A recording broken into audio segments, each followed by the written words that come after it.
The Otesaga Resort Hotel, featuring their famous Sunday brunch, presents Leather Stocking Tales.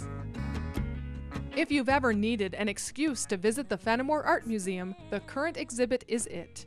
Of, by, and for the people, the art of presidential elections is the largest assemblage of presidential campaign folk art ever seen. It gives viewers a unique historical perspective of political campaigns in the 1800s. Candidates felt like it was literally beneath their dignity to get out and to campaign. It was improper.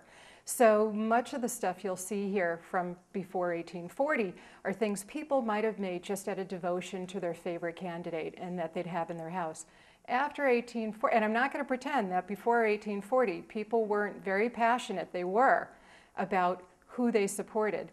But after 1840, with Henry Harrison's bid for the presidency, all of a sudden we see people hitting the campaign trail and all of these wonderful banners and quilts coming out in support of these people.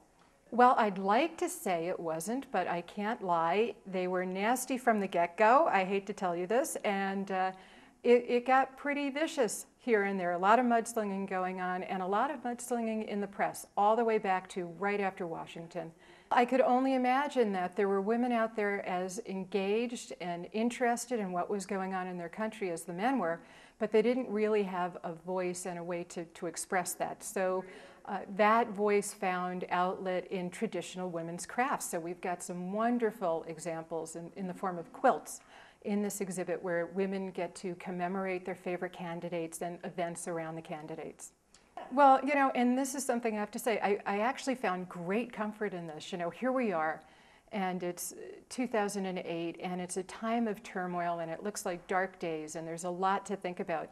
And you walk through this exhibit and you realize we've been dealing with the same issues since our inception. And if you go through and you read the labels in the exhibit, you'll see the words financial crisis coming up again and again. But the American people always rally and they meet the challenge, and the country stays together and we move forward. The Fenimore Art Museum in Cooperstown is open Tuesday through Sunday, 10 to 4, with tours at 10:30 a.m. This afternoon, a special 1:30 p.m. tour of this exhibit will be offered. Your admission gives you access to all the museum's exhibits.